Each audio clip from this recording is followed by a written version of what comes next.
5 साल बीत गया लेकिन कुछ पता नहीं चली। लाखों रुपए आई गए अब तुम पता नहीं कब कर रहे, लेकिन इस 5 साल वाला भुला ही नहीं जाए इसके बाद फिर 5 साल बाद चुनाव लड़े के पड़े।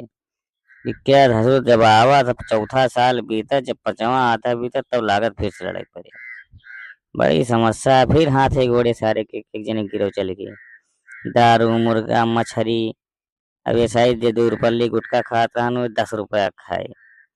जे कभो मछली न खाए वो कहे हम बकरा ही खावे। मुर्गा वाले जो सरहल मुर्गा खात रहे वो उनका देसी मुर्गा चाहिए। बताओ कतई रुपया फूंक देवे हम, ओकरी बाद कहूँ जाके प्रधानी मिले। ये गांव वाले पूरे ग्राम पंचायत वाले वही जो विरोधी हैं। अब 2-3 जने तो रुपया वाले हैं, मार हम बहुत ज्यादा अमीर हो गए हैं जनाथ है। मार रुपया फेंकाता है लेकिन नहीं जानते लास्ट में हम जब फेंके लगवे तो जीत थोड़ो कहीं है हमें आगे को जनी।